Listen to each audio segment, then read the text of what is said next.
guys, how's it going? Today we've got an eclectic bunch of projects to work on, and we are starting off at about 54 degrees. We've kind of entered that territory where if you're up early enough, you get to start with the second layer. And it's supposed to get 92, so we will be shedding the layer here pretty soon, especially once we start working. But I just love that freshness in the air in the mornings. Right now, it's so beautiful. And you can see we're standing here by the pond before the sun even comes up over the trees. It's gorgeous. So my friend Natalie is on her way right now, and she and I are going to dig a bunch of these plants back here. They're kind of behind the pond and behind where the eventual dream stream is gonna go here in less than a month. And she's gonna take them to her house. So I'm just gonna help her dig whatever she would like out of this flower bed. After that's done, I've got a sempervivum arrangement that we put together for the pond area. I've got it on the little table on the patio, and it needs to be revived. And then I'm hoping to plant one or more of the larger trees that we just had delivered and whatever else kind of comes our way. I also wanted to give you an update on the grape trees and the Lonicera topiaries that we were starting to train. I worked on that area a little last night. So first of all, in this space, I'll just kind of give you a little walkthrough. I did plant this double file viburnum. I think I'm gonna leave it here because the stream is going to actually be right on this side of it with the waterfall ending right here. So I think this is gonna actually be a beautiful shrub here. And then behind it though, all of this stuff, whatever Natalie wants, we'll dig. So we've got some ground cover Veronica. There's ground cover Campanula that blooms these little white bells. They're really pretty. There's white iris that don't look awesome today, but they are awesome when they are in bloom, just a pure white. And then there's a bunch of hostas, which are struggling a bit. This whole bed just hasn't seen much attention. We've got a hosta here, a Virginia, my coffee, and then a whole bunch of hostas here. So when we dig, we can cut it back and plant and they will come back just fine. We've got some ground cover Potentia, a whole bunch more iris. These are all white. There's some ground cover sedum in here, and then just beyond this lilac, there's more sedum down here, and there's a couple of peonies. I think they're coral colored. So it should be a really beautiful day. In fact, let's just go over while we're waiting for Natalie. I don't want to start digging until she gets here because I like her just to point out what she wants, and then we'll just dig those things. But let's go take a look at the grape trees and the Lonicera topiaries. Oh, light's just starting to come up and shine across the parterre. Oh, so beautiful. Oh, look at how long my shadow is. Oh, probably would be better to look at this area later. But you can see the grape trees here in all of their morning sun glory. Aren't they awesome? I mean, it's amazing that they started off, what, like between 12 and 18 inches tall, I want to say. Just bare sticks with roots on the bottom. We put them in the containers with some Biotone starter fertilizer, and then we've just been keeping them moist, and they have been growing like crazy. I mean, those of you who have or do grow grapes, you know how fast they grow. So I've probably trimmed them 4 or 5 times this season to keep them in this nice kind of sphere-ish shape. So I came through last night, and you can see where I just made some heading cuts. So this one just had a long branch coming this way, and I want to keep them more, spherical. But you can see where there's another bud right there. So it will send out a branch right here, and we'll just keep on training until we like their shape. And I anticipate the trunks getting nice and big. It's going to be an interesting thing, I think. I mean, it already is sort of an interesting experiment. I did not anticipate any fruit this year, so time will tell. Next year, we'll see what these things do. I don't plan on keeping them in this greenhouse because this one we do heat. We don't heat it like really high, but we heat it more than I think these need. I think these need a cold period. So we will put them in a high tunnel in the back so that they're protected from any really harsh elements, and we will have to water them on a 2-week schedule so that their roots don't dry out. But I do think that they need to go dormant, lose all their leaves, and then we'll kind of start over next season and see how they grow. And then we've got the Lonicera topiaries. I came out here last night because they were just so woolly. I had just ignored them all season long. And I took after them, which kind of wish I would have done it earlier. I always say that. That way we would have been working on the branching structure a little bit more earlier on while they were putting on active growth. But they're still nicely shaped, I think. And this was an experiment as well that we started, 2 winters ago? Not last winter, but the winter before. I just had these leggy Lonicera, I think these are called Lemon Beauty, plants, and I thought, I wonder if we could train those into some sort of a tree form or topiary. And I don't know that this is necessarily like the best plant to do that with, but it's been fun to try. And I mean, just looking at them, you get the idea. They do look kind of like topiaries. Not Douglas. It's rubbing all over on me right now. Good morning. So we've got several that I've kind of tried to train into like a double-decker topiary. And then there are some that didn't really have a good leader branch and I just wanted to leave in sphere form. And then this one, I wanted to just try something way different. And I just took every branch that it had that looked like a stronger branch and pruned everything off. And these really have broadened out. So far I'm happy with how this one has done. One more update while we're here. Remember the Blonde Ambition? This is the blue grama grass we started in the winter sowing method. All of these 4-inch grasses came out of one water jug. One water jug. Can you believe that? Look at these grasses. They are gorgeous. And I grew these specifically with the Dreamstream in mind. So, I mean, what was the packet of seeds? What did it cost? $3.49 or something like that. And I still have grass seed in there. We could still start more. And then the cost of what? Like a little bit of soil on top of that. And we get all of these plants. And I just use leftover 4-inch containers this is from Pansy that I planted who knows what year. Just a random collection. We've got a pile in the barn. So minimal cost right here, a maximum impact, I think, on the garden in the end. For me, with the winter sowing, starting perennials from seed with that method has been the best. Columbine, echinacea, these grasses. We've done, what else? Lupins, even though lupins don't want to survive for me in our area from year to year. It's still fun to start them from seed and they're easy to start from seed. But yeah, I just like using winter sowing for the perennials more than anything else.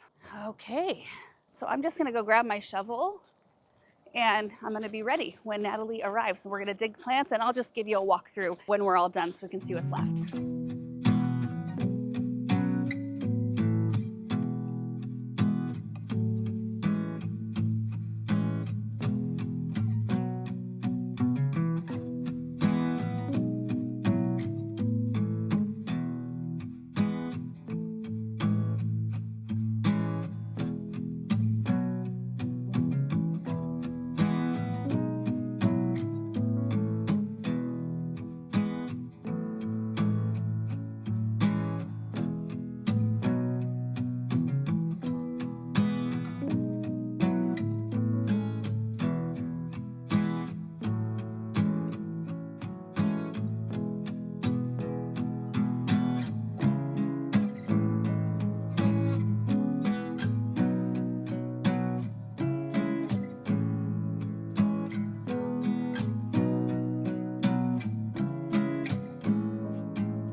Well, we were able to send Natalie home with a full trailer load of plants, which makes me so happy. It also solved our issue because this is right where one of those patches of iris were. That's where the pathway is going to come from the Dreamstream area. So the path will come over the stream right over there, and then it'll come this direction and it will fork. And you can either keep going and go toward the play area, or you can take off in this direction and go back toward where the Dreamstream will be over here. So we really just needed this whole space to be cleared out so we had room to work.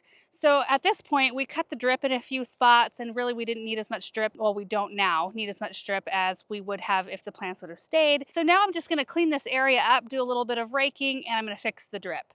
We cut it in several spots because it was just so entwined with the plants. And we don't need as much now in the space now that the plants are gone.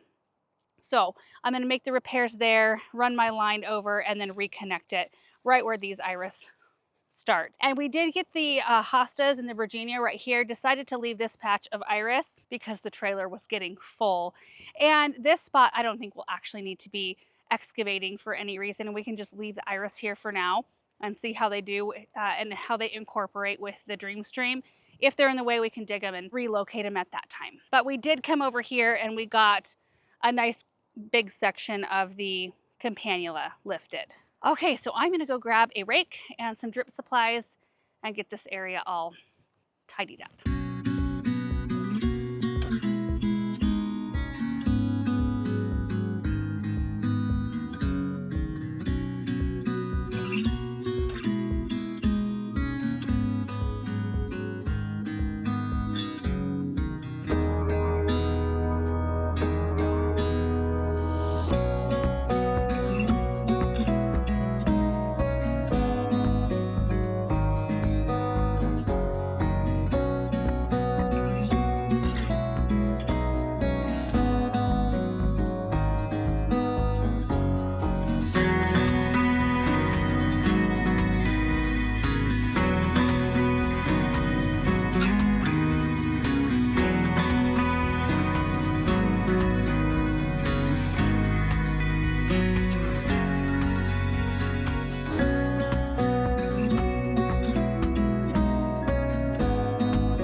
Okay, so we have the Sempervivum bowl here in the greenhouse, and I've got some 4-inch Semps I just picked up. So we placed this out on the table in between the 2 Adirondack chairs on the patio near the pond. And then I set it, and then I forgot about it. So it dried out like quite a lot, and some of them survived, but we have some filling to do. So that's what we're gonna fix today. So here's what we've got left. And some of them just didn't root because I kind of tore stuff apart and put some little babies in here that just didn't take. And they may have done a better job had I given them, you know, proper moisture, because these actually need a little bit more water than we think they do. They are a succulent, but when we have them out in the heat in our kind of climate, they just need a little bit of extra. But we've got some really pretty ones. This one's called Copper Canyon. This one's Emerald Explosion. These look identical, but they'll color up better when they're colder. And then we've got, this one's called Emerald Explosion as well. Both of these look like they're both Copper Canyons. Anyway, then we've got Maroon Mountain. And there's another Emerald Explosion. Okay, something's funky here. This is a pink sapphire. So is this one right here. We've got another Emerald Explosion. So maybe this one's labeled wrong. And then this one's Glacier Blue. I don't know, maybe that one's just stressed, so it has more color. I don't know, who knows? But that's what we're gonna be putting in here. We'll probably still have a little bit of space, and I think I'll just grab some rocks off the ground to fill in the gaps.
at how beautiful that is. It's just kind of the perfect looking arrangement for this sort of area that I wanted to look a little bit more natural, a little bit more mountainous-esque. And these are actually hardy succulents, so these can survive outside in our area. So we could plant these straight in the ground if we wanted to, and they would actually survive in this container as well. However, I will probably bring this in. Now we will make sure to have this on the regular watering rotation. And by that, I mean every few days. It does need more consistent water than some succulents, but it still doesn't want to be watered every single day like our regular annuals do. So, you know, a couple times a week is about sufficient for this one. And you can see it's in a little bit of shade in the afternoon, kind of like filtered sunlight. She brought a little mini excavator out here and some sand. I don't know exactly what she's designing over here. What are you working on? Putting stuff on the ground? Soil.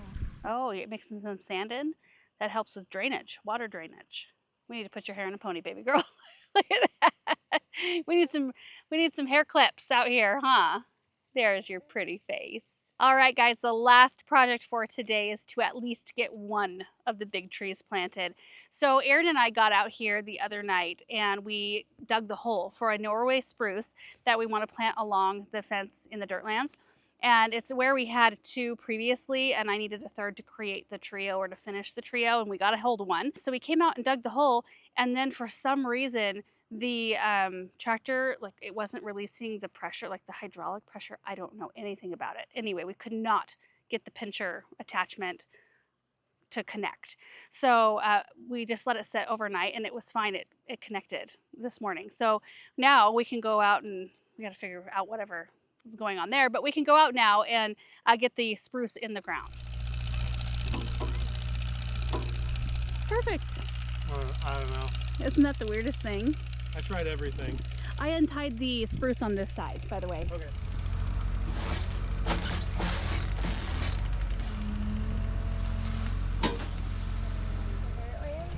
Right over here. We already dug the hole and everything.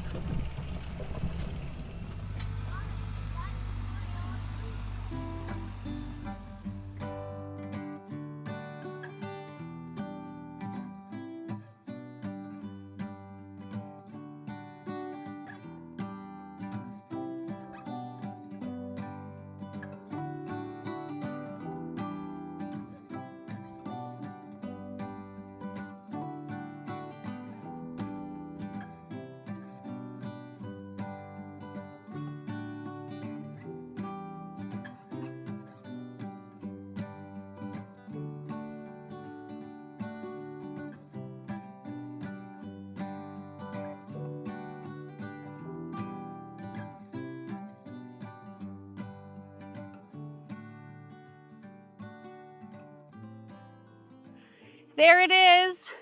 Erin is filling in the moat. You turned your back for 1 second and I had the whole root ball all filled in. Yes. So we usually put some water in the hole and Erin was hooking up the water. And in the meantime, I filled in the whole hole. So we've created a moat and giving it a ton of water. The whole root ball was muddy anyway, so it was nice and moist going in. But it's so nice having this trio all done. It feels complete, Erin. Yeah. Now we have to, you know, something tall, something kind of narrow maybe. We could do like Dakota pinnacle birch. That'd be pretty. They get like 10 feet wide. And that way it could fill in the back and eventually they won't crowd. Slender silhouette sweet gum. 2 feet wide? 2 feet wide. They get like 45 or 50 feet tall and 2 feet wide. Yeah. That would look funny. You going inside? Thanks for your help, dude. So these trees, I can't remember the size range, but they can get like 70, 80 feet tall and like 40 to 50 feet wide, I think.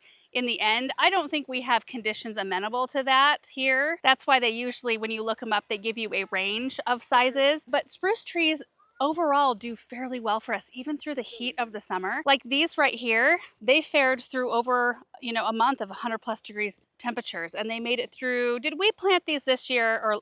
Okay, so they haven't made it through winter yet, but you know, our great big Norways that we had from a Lad Tree Farm installed, those have all made it through, as have all of our smaller ones that we have put in. So it's just really nice to see that third one in this little grouping. And I did space them far enough apart, I think, that in the end, there'll be these beautiful specimens that aren't like crowding each other out.